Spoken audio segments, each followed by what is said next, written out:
வணக்கம். கதையோடு உறவாடு. இந்திரா சௌந்தரராஜனின் வைர பொம்மை எபிசோட் 3.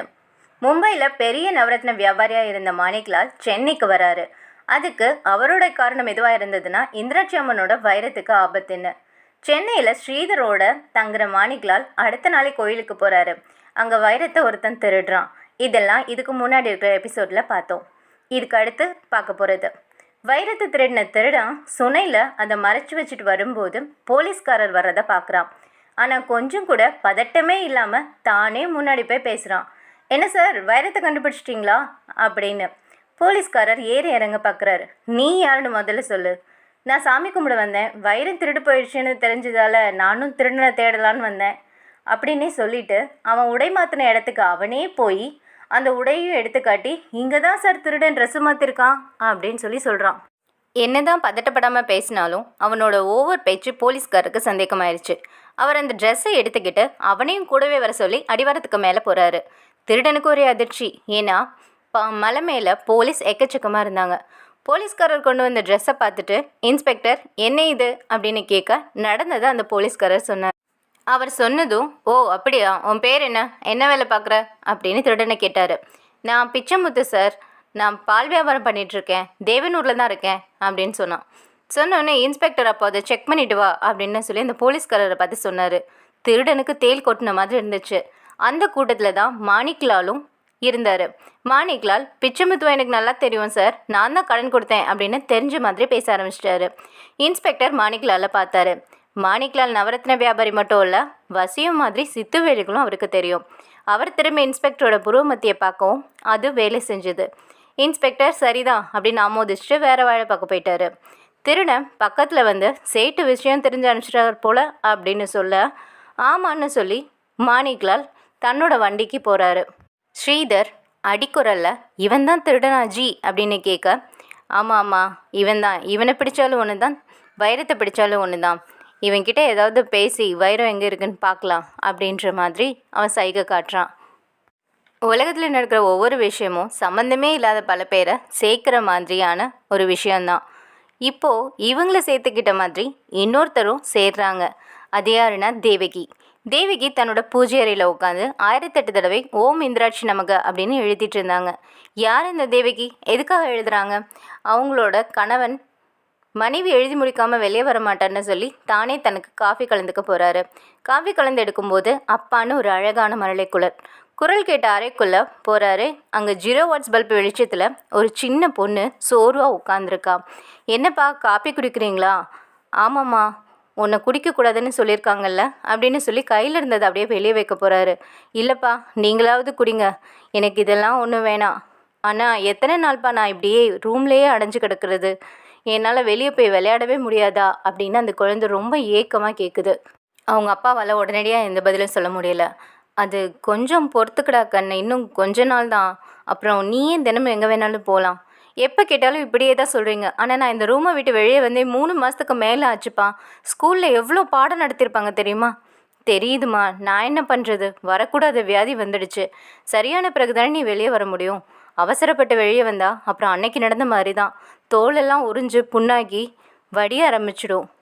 அவன் பேச அதை கேட்டு ரொம்ப கண்ணீர் வடித்தபடியே அந்த குழந்தை இருக்க, அந்த குழந்தையோட அழுகையை பார்க்க முடியாமல் அப்படியே சங்கரநாராயணன் வெளியே வந்தார். அவர் அப்படியே எவ்வளோ நேரம் உட்காந்துருந்தார்னு தெரில. பூஜை அறையில் தேவகி எழுதி முடிச்சுட்டு வெளியே வந்தார். அவர் உட்காந்துருக்கதை பார்த்துட்டே அவர் என்ன நினச்சி இப்படியெல்லாம் உட்காந்துருப்பாரு அப்படின்றது அவருக்கு நல்லாவே புரிஞ்சிச்சு. என்னங்க, எழுந்துருங்க, தலையை கூட சீவிக்காமல் இது என்ன கோலம்? என்னால் முடியல தேவகி, எனக்கு கொஞ்சம் கூட நம்பிக்கையே இல்லை, இப்படியே இந்த குழந்தைக்கு என்ன தான் ஆகும் அப்படின்னு தெரியலையே அப்படின்னு சொல்லி புலம்ப ஆரம்பிச்சிட்டாரு. நீங்களே மனசு விட்டுட்டா அப்புறம் நான் என்னங்க பண்ணுவேன்? இல்லை தேவகி, எனக்கு நம்பிக்கையே போயிடுச்சு. பிரியாவோட நிலைமை நாளுக்கு நாள் மோசமாயிட்டே போகிற மாதிரி எனக்கு தோணுது. போதுங்க, எனக்கு நம்பிக்கை இருக்குது. நான் 108 தடவை இந்திராட்சி நமக்கான்னு இன்றைக்கி எழுதி முடிச்சுட்டேன். நீங்கள் வேணால் பாருங்கள், நம்ம பிரியாவுக்கு நிச்சயமாக ஒரு நல்ல வழி பிறக்கும் என்னங்க, பிறந்தாச்சு. ரொம்ப நம்பிக்கையோட தேவகி பேசினா. ஒரு பொண்ணுக்கு சூரிய ஒளியே ஆகாதுன்னா எவ்வளோ கொடுமை. அதுவும் அதோட ஒளிக்கதிர்கள் மேலே பட்டாலே தோலரிப்பு ஏற்பட்டு பாம்பு சட்டையை உரிக்கிற மாதிரி குழந்தையோட தோலெல்லாம் உறிஞ்சிரும். அப்படின்னா இப்படி ஒரு நிலைமை தாம் பெண்ணுக்கு அப்படின்னு சொல்லும்போது அவனுக்கு எப்படி இருக்கும்? இந்த வழியிலேருந்து மீள முடியுமா அப்படின்ற யோசனையிலேயே நிறைய டாக்டர்ஸை போய் பார்த்தாங்க. ஆனால் ஒரு டாக்டர்ஸ் மூலமாகவும் எந்த பலனும் அவங்களுக்கு கிடைக்கல. கடைசியில் தான் அவங்களுக்கு ஒரு வழி கிடைச்சிது. பொதுவாகவே இந்த மாதிரி பிரச்சனைக்கு டாக்டர்கிட்ட மட்டும் இல்லை, எல்லா கோயில் குளங்களுக்கும் கால்கள் ஓடும். அதுலேயும் தேவகி பக்தியில் ரொம்ப சிறந்திருக்கிறவ. அதனால அவள் சோமவார விரதம், செவ்வாய்க்கிழமை முருகனுக்கு, புதன்கிழமை விஷ்ணுவுக்குன்னு வரிசை வச்சு விரதம் இருந்தோம். தன்னோட ஒரே மகளுக்கு எந்த தீர்வு ஏற்படலை அப்படின்னோடனே ரொம்ப ஆடித்தான் போனாங்க. அப்போ அவங்களுக்கு இந்திராட்சி பற்றி எதுவுமே தெரியாது. அன்றைக்கி ஒரு நாள் என்ன ஆச்சு அப்படின்னா, ஒரு வயசானவர் பசிக்குது சோறு போடுன்னு கேட்டு வீட்டு வாசலில் வந்து நின்னார். அப்போ தேவியும் சரி சங்கரநாராயணனும் சரி வீட்டிலையே இல்லை. தனியறைக்குள்ளே பிரியா மட்டும்தான் இருந்தா. அவள் காதில் அந்த பெரியவரோட குரல் ரொம்ப பரிதாபமாக விழுந்தது. பொறுத்து பார்த்துட்டு கடைசியில் அந்த குழந்தையே வந்து கதவை திறந்துடுச்சு, வெளியே வந்துருச்சு. நேராக சமையல் கட்டுக்கு போய் அங்கேருந்த சோத்தை எடுத்துகிட்டு வந்து வாசலில் நின்றுட்டு இருந்த பெரியவருக்கு போடுறா. அப்போ உச்சி வேலை, சூரிய வெயில் மேலே படவும் மயக்கம் வந்துடுச்சு. அந்த சமயமாக பார்த்து காய்கறி வாங்க போயிருந்த தேவகியும் வந்துட்டா. பிரியா வெளியே நிற்பதை பார்த்து பதறி போயிட்டா. அவளை அப்படியே வாரிக்கிட்டு உள்ளே போனா. அவ்வளவையும் பார்த்துட்டு இருந்த அந்த பெரியவருக்கு மனசு ரொம்ப சங்கடப்பட்டுச்சு. அப்படியே நின்றுட்டாரு. அப்படியே திண்ணையிலையும் அமர்ந்துட்டாரு. ரொம்ப நேரம் கழிச்சு தான் தேவகியே அவரை பார்த்தா. அட, என்ன இது? அதான் சாப்பாடு போட்டாச்சுல, போக வேண்டியதானே? இப்படி இங்கேயே உட்காந்துட்டு இருந்தா என்ன அர்த்தம்? அது இல்லைம்மா, அந்த குழந்தைக்கு என்ன, அதுக்கு ரொம்ப பெரிய மனசு. ஆனால் உடம்புக்கு தான் ஏதோன்னு தெரியுது. ஆமாம், அதை தெரிஞ்சுக்கிட்டு நீங்கள் என்ன பண்ண போகிறீங்க? எல்லாம் நாங்கள் செஞ்ச பாவம். உண்மைதாம்மா, பாவத்துக்கு ஈடா புண்ணியம் செஞ்சுட்டா சரியாயிட போகுது. தேவிக்கு அந்த பதிலை கேட்டதும் நிமிந்து பார்க்குறா. ஆமாம்மா, தீராத பிரச்சனைன்னு இந்த உலகத்தில் எதுவுமே கிடையாது. என்னை தெருவில் போகிற ஒரு பரதேசியை நினைக்காத. எனக்கு பசின்னு உடனே சோறு கொண்டு வந்து போட்டோம் பொண்ணோட மனசுக்கு நான் பதில் நன்றி காட்ட விரும்புகிறேன். நான் வாழ்க்கையை வெறுத்தவன், கிட்டத்தட்ட ஒரு யோகி. எனக்கு நாளை அப்படின்றே ஒன்றும் கிடையாது. என் வரையில் எல்லாமே நடக்க நாராயணன் செயல்னு சொல்லுவாங்களே, அந்த மாதிரி தான். என் அனுபவத்தில் நான் எவ்வளோ விஷயத்தை பார்த்துட்டேன். நம்ம பெரியவங்க நம்ம நல்லா இருக்க நிறைய விஷயங்களை சொல்லிட்டு போயிருக்காங்க. உன் பொண்ணுக்கு என்ன பிரச்சனைன்னு சொல்லு, நான் எனக்கு தெரிஞ்ச வழியை காட்டுறேன். அவர் அப்படி கனிவாக கேட்குனதுக்கப்புறம் தேவிக்கு அவள் அந்த குழந்தையோட நோயை பற்றி சொன்னான். உடனே அவர் சூரிய கோளாறா அப்படின்னு கேட்டார். ஆமாம், சூரிய கோளாறு தான். சூரியன் தான் ஒருத்தரோட ஆக்கசக்தி, புகழ்னு பல விஷயங்களுக்கு காரணமானவன். எப்போவோ யார் வரலையோ அந்த ஆக்கசக்தி புகழை கெடுத்ததோட விளைவு இந்த நோய். விதை ஒன்று போட்டால் சொர ஒன்று முளைக்காது. இதனால இந்த சூரிய கோளாறை சரி செய்ய இந்த மண்ணில் இந்திராட்சின்னு ஒரு சக்தி இருக்குது. அதுவும் மலை மேலே கோயில் கொண்டுட்டு இருக்குது. போய் அவள் காலில் விழு. அவளோட காலடி குங்குமத்தை கொண்டு வந்து தினமும் உன் மகளுக்கு வை. அவ்வளவு ஏன், உன் மகளுக்கு இந்திராட்சின்னு ஒரு பெயரையும் வை.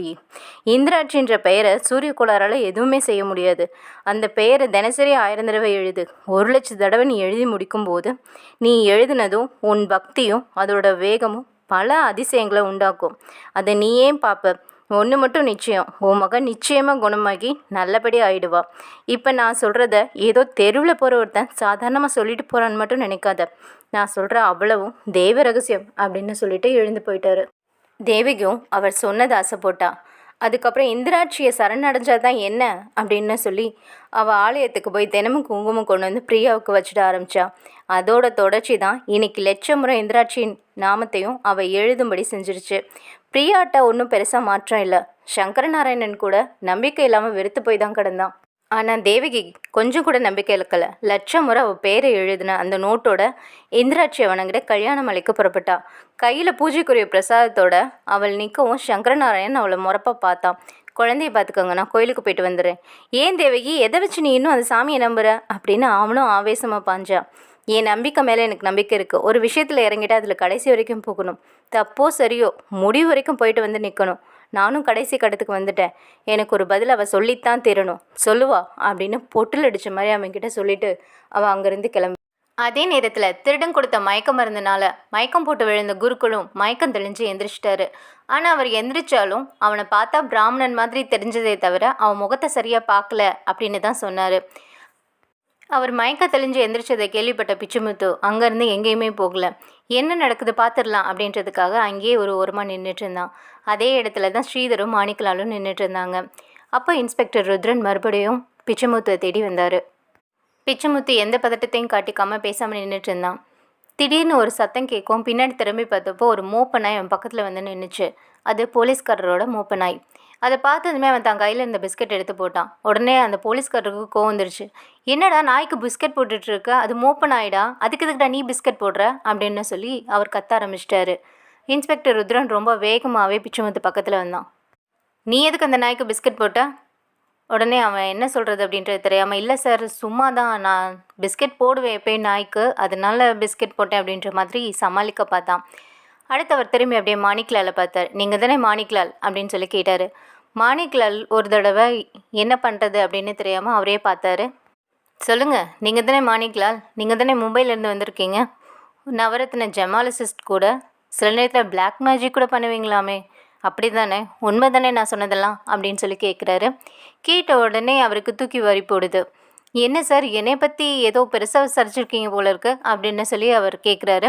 கேட்குறப்போ அப்படியெல்லாம் ஒன்றும் இல்லை, உங்கள் ஃபோட்டோவை எடுத்து அனுப்பிச்சதில் மும்பையிலேருந்தே உங்களோட நேஷ்னல் வாக்காளர் அட்டையிலேருந்து எல்லாமே தெரிஞ்சு போச்சு அப்படின்னு சொல்லிட்டு சொல்கிறாரு. சரிங்க சார், இருந்துட்டு போட்டோம், ஆனால் இது எதுக்கு நீங்கள் கஷ்டப்பட்டு சேகரிக்கணும், அதை என்கிட்டே கேட்டிருந்தா நானே சொல்லியிருப்பேனே அப்படின்னு சொல்லி அவர் திருப்பி கேட்குறாரு. மாணிக்லால், நீங்கள் ஒரு ஜெமாலஜிஸ்ட், காணாமல் போயிருக்கிறது ஒரு காஸ்ட்லி வைரக்கல், சரியாக நீங்கள் வந்திருக்கிற அன்றைக்கே திருட்டு போயிருக்கு. ஒரு மாங்காய் மாடியன் கூட கூட்டி கழித்து உங்களுக்கு தொடர்பு இருக்கலான்னு யோசிப்பான். ஆனால் டெஃபினட்டாக நான் அப்படி யோசிக்க மாட்டேன். ஏன்னா மும்பையில் உங்களை எல்லோரும் ஒரு நல்ல கேரக்டரை தான் பார்க்குறாங்க. இன்ஃபேக்ட் நீங்கள் பலருக்கு கடவுள்னு கூட கேள்விப்பட்டேன். உங்ககிட்ட நான் ஒன்று கேட்கலாமா அப்படின்னு சொல்லி ஒரு விளக்கமும் கொடுத்து அதோட ஒரு கேள்வியும் கேட்குற ருத்ராவை பார்த்துட்டே இருந்தார் மாணிக்லால். இன்ஸ்பெக்டர் சார், ஜி நீங்கள் சொன்ன மாதிரி ஒரு கடவுள் தான். சென்னையில் என்ன மாதிரி எவ்வளவோ பேர் வாழ்க்கையில் விளக்கேற்றி வச்சுருக்காரு தெரியுமா? ஐசி. ஆமாம், நீங்கள் என்ன சார் இவரோட ஜாதகத்தையே புட்டு புட்டு வைக்கிறீங்க, என்ன தெரிலையா? நானே ஒரு மெட்ராஸ் வாசி, அதனால தான் எங்கே போயிட போகிறீங்களோன்னு கண்டுக்காமல் விட்டுட்டேன். அதனால என்ன, நீங்களே சொல்லுங்கள். என் பேர் ஸ்ரீதரன், நான் ஒரு பேங்க் எம்ப்ளாயி, சென்னை நங்கநல்லூரில் வீடு இருக்குது. ஜி எனக்கு ஒரு மும்பை நண்பர் மூலமாக அறிமுகமானார். என் வாழ்க்கையில் நடந்த எத்தனையோ பிரச்சனைகளை இவர் தான் தன்னோட சக்தியால் தீர்த்து வச்சார். எனக்கு இவர் கடவுள் மாதிரி. ஸ்ரீதரன் மாணிக்லாலை பற்றி சொன்ன உடனே ருத்ரனுக்கு ஏனோ சிரிப்பு வந்துருச்சு. அந்த சிரிப்பை பார்த்துட்டு, என்ன சார் சிரிக்கிறீங்க, எங்கள் ஜி இப்போ மனசு வச்சாலும் உங்களை இங்கேருந்து ஓட வச்சுட்டு தெரியுமா அப்படின்னு சொல்லி ஸ்ரீதரனுக்கு செம்மையாக கோவம் வந்துருச்சு. ஸ்ரீதரா, எப்பவும் என் பெருமைகளை எதிரில் பேசக்கூடாது, இப்போ என்னை பெருசாக நினைக்கணும்லாம் எதிர்பார்க்காத அப்படின்னு சொல்லி ஸ்ரீதரை சமாதானம் செய்கிறாரு மாணிக்லால். ஆனால் அதுக்கும் ருத்ரா கிட்ட சிரிப்பு தான் வந்துச்சு. அந்த நேரத்தில் அந்த மூப்ப நாய் கிட்ட வந்தது. சார், இது சுனை வரை போச்சு சார், ட்ரெஸ்ஸு கிடந்த புதர்கிட்டையும் போச்சு, அப்புறமா அடிவாரம் வரையும் போச்சு, ஆனால் இங்கேருந்து விலகி வேறு எங்கேயும் போகல. அப்போ திருடன் இந்த கல்யாண மலையை விட்டு வெளியே போகல, அப்படி தானே? கிட்டத்தட்ட அப்படி தான் சார். சரி, நீங்கள் போங்க, பக்தர்கள் வந்தால் சாமி தரிசனம் பண்ணட்டும், யாரையும் ரொம்ப டிஸ்டர்ப் பண்ணி கஷ்டப்படுத்தாதீங்க, குறுக்களையும் போய் வேலையை பார்க்க சொல்லுங்க அப்படின்னு சொல்லிட்டு ருத்ரா மறுபடியும் மாணிக்லால் கிட்ட வராரு.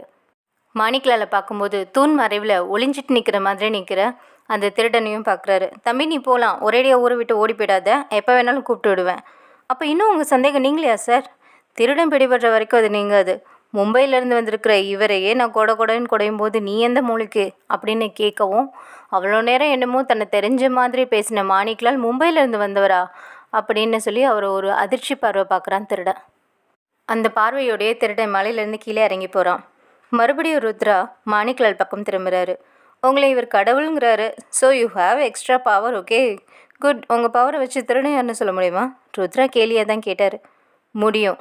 மாணிக்லாலோட பதில் ருத்ராவை ஊசி மாதிரி குத்துது. முடியுமா? நிச்சயமாக முடியும். அவ்வளவு ஏன், திருடன் யாருன்னே தெரியும். நான் இப்போ அடுத்து என்ன நடக்கும், அது எப்படி நடக்குங்கிற எண்ணத்தில் ஒரு பார்வையாளனை தான் இங்கே நிற்கிறேன். என்ன சொல்கிறீங்க? அடுத்து திருடன் அந்த வைரத்தை கொண்டு போய் விற்கிறதுக்கு முயற்சி பண்ணுவான், வேற என்ன நடக்கும்? மாணிக்லால் இந்த தடவை பலமாக சிரிச்சிட்டாரு. என்ன மிஸ்டர் மாணிக்லால், என் சிரிப்புக்கு பதில் சிரிப்பா? இல்லை சார், உங்கள் யூகத்தை நினச்சேன், சிரிப்பு வந்துடுச்சு. அப்போ திருடன் யாருன்னு தெரிஞ்சும் வேடிக்கை பார்க்குறதுக்கு என்ன காரணம்? நான் ஒரு ஜெமாலஜிஸ்ட், குறிப்பாக வைரத்தை ஒரு சக்தி மிகுந்த அம்சமாகவே பார்க்குறவன். எப்போவும் எங்கேயும் நல்ல வைரங்களை யாராலையும் திருட முடியாது, அதுதான் உரிய மனிதர்கள்ட்ட போய் சேரும். எல்லாராலையும் வைரங்களை வச்சுக்கவும் முடியாது, ஏன்னா அதுக்கு அவங்க ஜாதகத்தில் இடம் இருக்கணும். What to you mean? ஒரு வைரம் தான் விரும்புகிற மாதிரி தான் நடந்துக்கும், அதோட சக்தி மனுஷ இனத்தையே ஆட்டி வைக்கும், ஆனால் அதை யாராலையும் எதுவும் செய்ய முடியாது. என்ன உளறீங்க? வைரன்றது ஒரு விலை மதிப்பில்லாத கறி, அவ்வளோதானே. அதுக்கு புத்தி மனசு என்னென்னமோ சொல்கிறீங்க. அது எனக்கும் தெரியும் சார், ஆனால் ஒன்று, நம்ம புத்தி மனசு ரெண்டையும் மிஞ்சின ஒரு அம்சம் அதுக்கிட்ட இருக்குது. இன்ஃபேக்ட் நம்ம அறிவுத்திறனை வச்சு அதை மட்டமாக எடை போட முடியும், அவ்வளோதான். அதோட சக்தியை புரிஞ்சுக்கிற சக்தி நம்ம மூளைக்கு கிடையவே கிடையாது. இப்போ என்ன சொல்ல வரீங்க? இதெல்லாம் ஒரு நாடகம்னு சொல்ல வரேன் சார். இதெல்லாம் ஒரு நாடகமா? ஆமாம், இவ்வளோ நாள் இருந்துட்டு இப்போ திடீர்னு அது ஏன் காணா போகணும்? அதை யாராலையும் திருட முடியாது சார். வைரத்தை பற்றின உங்களோட ரிசர்ச்சோ ஒப்பீனியனோ எனக்கு தேவையில்லை. வைரத்தை திருடினவன் யாருன்றதை மட்டும் சொல்லுங்கள் அப்படின்னு சொல்லி ருத்ரா சொல்கிறாரு. பிச்சைமுத்து தான் சார் வைரத்தை திருடினவன் அப்படின்னு சொல்லி மாணிக்கலால் சொல்கிறாரு.